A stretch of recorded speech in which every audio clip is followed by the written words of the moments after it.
Hi. ఈరోజు మనం introduction క్లాస్లో ఏం నేర్చుకున్నామో అది నేను మీకు ఎక్స్ప్లెయిన్ చేస్తాను ఇప్పుడు. సో ఇంట్రడక్షన్లో మ్యూజిక్ని 2 పార్ట్స్గా డివైడ్ అయ్యింది. ఫస్ట్ ఏంటి, Indian music, western music. Western music అంటే totally it is American music or some music. మనకి ఇండియన్ మ్యూజిక్లో మళ్ళీ 2 విభాగాలు ఉన్నాయి, 2 డిఫరెన్షియేషన్స్ ఉన్నాయి ఇండియన్ మ్యూజిక్లో. ఒకటి కర్ణాటక మ్యూజిక్, ఇంకొకటి హిందుస్థానీ మ్యూజిక్. ఈ మనం నేర్చుకునే సంగీతం ఏంటంటే కర్ణాటక సంగీతం. ఏంటి, కర్ణాటక సంగీతం ఇది. తర్వాత ఇంకొకటి ఏంటి, హిందుస్థానీ సంగీతం. ఆ హిందుస్థానీ సంగీతాన్ని పర్షియన్ మ్యూజిక్ అని కూడా అంటారు. ఈ కర్ణాటక సంగీతం ఏంటంటే శాస్త్రీయ సంగీతం. శాస్త్రీయ సంగీతంలో ఏమేమి ఉంటాయి, ఆలాపనలు, స్వరాలు, సాహిత్యాలు, తర్వాత అకార సాధనాలు, ఇలాంటివన్నీ డిఫరెన్స్ చాలా రకాలతో కూడుకున్న సంగమమే కర్ణాటక సంగీతం. ఓకేనా?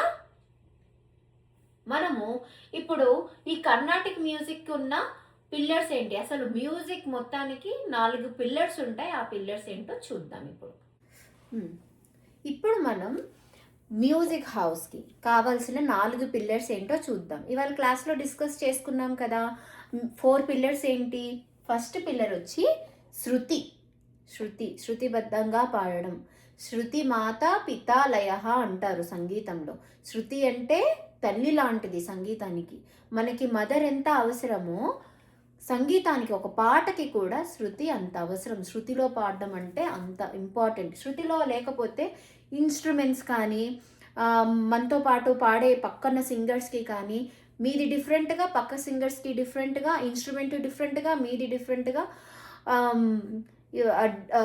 డిఫరెంట్గా వస్తుందన్నమాట పాట.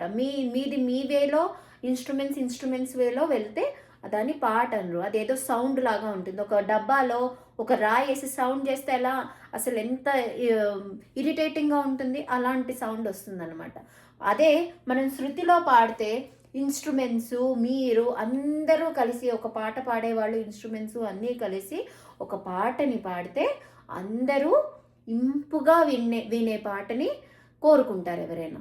అందుకనే శృతిలో పాడడం అనేది చాలా ఇంపార్టెంట్ అనమాట. సెకండ్ ఏంటి, లయ అంటే మళ్ళీ తాళం, రాగం. తాళంలో ఆ పర్టికులర్ రాగంలో తాళంలో కలిపి శృతితోటి కలిపి ఒక పాటని పాడితే అది బ్యూటిఫుల్ సాంగ్ అవుతుంది. ఓకే. తర్వాత స్వరం, నెంబర్ 3 స్వరం, నెంబర్ 4 సాహిత్యం. స్వరం ఏంటి, స్వరం అంటే సరిగా మా పదనిసా, అది స్వరాలు.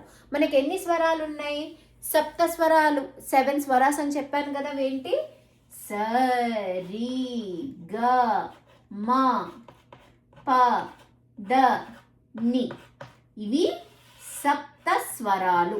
There are 7 swarams in the Carnatic music. ఎక్కడైనా వెస్టర్న్ సంగీతంలో కూడా డో రే మీ తా సోలా మీతో 7 స్వరమ్స్. ఎక్కడైనా హిందుస్థానీలో తీసుకున్న 7 స్వరాలే. ఎక్కడైనా 7 స్వరాలే. ఎందుకు 7 అనేది నేచర్తో కూడుకున్నది అనమాట. మన నేచర్లో అన్నీ భగవంతుడు మనకి, దేవుడు మనకన్నీ 7తో కూడుకున్నవి ఇస్తారు.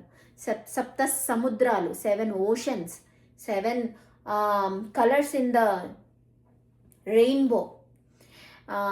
అలాగే 7 స్వరాలు, 7 మన బాడీ పార్ట్స్లో కూడా వీఆర్ 7 ఎనర్జీ ఇచ్చే వాయువ్యాలు, ఎనర్జీ ఇచ్చే అవయవాలు ఉంటాయి మన బాడీలో. ఇంకా ఫ్యూచర్ క్లాసెస్లో చెప్తాను నేను అదేంటో అనేది.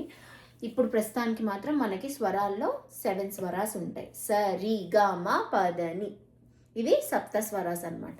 ఈ స్వరాల్ని యూజ్ చేసుకుని ఒక లిరిక్, ఒక సాహిత్యాన్ని, ఫర్ సపోజ్ ఒక పాట ఉంది ఇవాళ నేర్చుకున్నాం మనం, విఘ్నేశ తపచరణం. మనం మామూలుగా అనుకోవచ్చు, శ్లోకంలాగా అనుకోవచ్చు. ఇప్పుడు సరస్వతి నమస్తుభ్యం ఉంది, దాని ఒక శ్లోకం ఉంది, సరస్వతి నమస్తుభ్యం వరదే కామరూపిణి విద్యారంభం కరిష్యామి సిద్ధిర్భవతు మే సదా. అది శ్లోకం. ఈ శ్లోకానికి మనం ఈ సాహిత్యాన్ని ఈ స్వరాన్ని జోడిస్తే ఒక రాగబద్ధమైన శ్లోకం వస్తుంది. ఎలాగా ఈ స్వరాన్ని రాగాన్ని ఇస్తే, ఫర్ సపోజ్ మనం సా తీసుకుందాం, మనం దానికి ఈ ఈ ఈ సా, ఈ గా, ఈ పా తీసుకుందాం అనుకుందాం. ఫర్ సపోజ్ సా ప స అనుకుందాం ఫర్ సపోజ్. ఇప్పుడు సరస్వతి నమస్తుభ్యం అందామా. సరస్వతి నమస్తుభ్యం వరదే కామరూపిణీ విద్యారంభం కరిష్యామి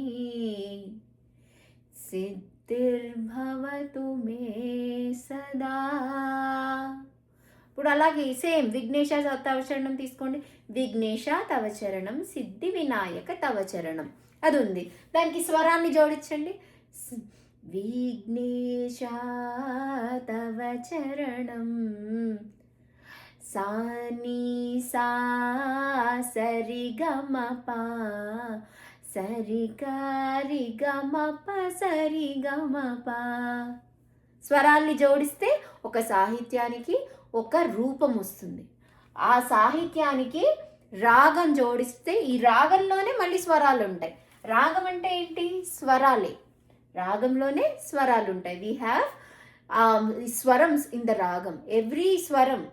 every ragam has too many swarams. Too many అంటే ఈ 7 స్వరమ్సే ఉంటాయి, కాకపోతే డిఫరెంట్ వేస్గా అంటాం. మనం కోపం వచ్చినప్పుడు అమ్మ ఒకలాగా అంటాం, మనం ప్రేమగా ఉన్నప్పుడు అమ్మ అని ఇంకోలాగా అంటాం, అదే మనం హ్యాపీగా ఉన్నప్పుడు అమ్మ అని ఇంకోలాగా అంటాం. అలాగే స్వరాలు కూడా అంతే. రాగాన్ని బట్టి ఆయా పర్టికులర్ రాగానికి ఏ రకంగా స్వరం అనాలి ఆ రకంగా అంటాం. అంతే సంగీతం అంటే ఏం లేదు. ఈ నాలుగు పిల్లర్స్ని బేస్ చేసుకునే ఒక సంగీతం ఇల్లు అనేది ఉంటుంది. ఆ ఇల్లు నుంచి సాంగ్ అనే ఒక బ్యూటిఫుల్ సాంగ్ హార్ట్ ఇద్దాం ఈ సాంగ్కి. ఓకే, ఈ సాంగ్ వస్తుందన్నమాట. ఈ 4 పిల్లర్స్ని మనం పర్టికులర్గా కరెక్ట్గా వాడుకుంటే ఒక రాగబద్ధమైన స్వరబద్ధమైన మంచి పాట వస్తుంది. అలాగే ఇవాళ మనం నేర్చుకున్న విఘ్నేశ తవ చరణం లాగా. అర్థమైందా? ఇప్పుడు సప్తస్వరాలు 7. ఫస్ట్ ఏంటి? శృతి, లయ, స్వరం, సాహిత్యం. లయలో మళ్ళీ తాళం, రాగం వస్తాయి. అంతే. ఇప్పుడు మనం సా పా సా ఎలా పాడామో ఇవాళ క్లాస్లో, ఎలాగా అకార సాధన చేశామో సా పా సాకి చూద్దామా? సా, ఫస్ట్ సా, లోయెస్ట్ నోట్. సా పా సా పా సా. It's a triangle. It's going up and staying there and coming down. Ante. It's a triangle. Yeah, it's a stepwise. Sa into lowest note. Kinda dot పెడుతున్నాను చూడండి. This is a lowest note. Pa is a middle note. And ఇది highest note. మన సంగీతంలో మాట్లాడుకుంటే దీన్ని మందర స్థాయి అంటారు, దీన్ని మధ్య స్థాయి అంటారు, దీన్ని హెచ్చు స్థాయి అంటారు. మందర, మధ్య, హెచ్చు స్థాయి. మళ్ళీ ఇది మధ్య స్థాయి, మందర స్థాయి. మందర స్థాయి నుంచి స్టార్ట్ అయ్యి మధ్య స్థాయికి వెళ్ళి, మధ్య స్థాయి నుంచి హెచ్చు స్థాయికి వెళ్ళి, హెచ్చు స్థాయి నుంచి మళ్ళీ మందర స్థాయికి వచ్చి, మందర స్థాయి నుంచి మళ్ళీ మధ్య స్థాయికి వచ్చి, మధ్య స్థాయి నుంచి మందర స్థాయికి వచ్చి. అంతే. ఏదైనా మనం సాంగ్ ఎప్పుడైనా స్టార్ట్ చేసినప్పుడు కింద మనం చిన్నగా స్టార్ట్ చేస్తాం. విఘ్నేశ తవ చరణం అని చేస్తాం. సిద్ధి వినాయక తవ చరణం. చిన్నటి నుంచి పైకి వెళ్ళి మళ్ళీ పైన పాట అంతా పాడుకొని పైనుంచి కిందకు వస్తాం. ఒక పాటలో మనకి ఎన్ని పార్ట్స్ ఉంటాయి? ఫస్ట్ చరణం ఉంటుంది. సాంగ్ కన్సిస్ట్ ఆఫ్, సాంగ్ కానీ ఒక కీర్తన కానీ కృతి కానీ ఏముంటుంది? పల్లవి, ఫస్ట్ పల్లవి, 2 అనుపల్లవి, చరణం. అనుపల్లవి గురించి తర్వాత చెప్తాం. పల్లవి, చరణం. మనం ఫస్ట్ పల్లవిని మెల్లిగా స్టార్ట్ చేస్తాం, తర్వాత మళ్ళీ చరణంకి వెళ్తాం, హచ్చు స్థాయికి వెళ్ళిపోతాం, చరణం అక్కడ పాడుకుంటాం, మళ్ళీ చరణం నుంచి పల్లవి మధ్య స్థాయికి వస్తాం, మధ్య స్థాయి పల్లవికి వస్తాం, మధ్య స్థాయి నుంచి మళ్ళీ హై స్థాయి చరణం 2 సెకండ్ చరణంకి వెళ్తాం. ఆ చరణం 2 అయిన తర్వాత మళ్ళీ మందర స్థాయి ఫస్ట్ పల్లవికి వచ్చేస్తాం. పాట అంతే. ఇది స్ట్రక్చర్ ఆఫ్ ద సాంగ్ అనమాట. ఒక స్ట్రక్చర్ ఆఫ్ ద సాంగ్కి పల్లవి చరణం ఎలా పాడతాం అనేది ఈ సాపాసాలోనే ఉంది మొత్తం. సా పా సా పా సా. ఓకేనా, అర్థమైందా? ఈ సాపాసా వీడియోని ఎలా పాడాలనేది నేను మళ్ళీ ఇంకొక వీడియోలో చెప్తాను మీకు.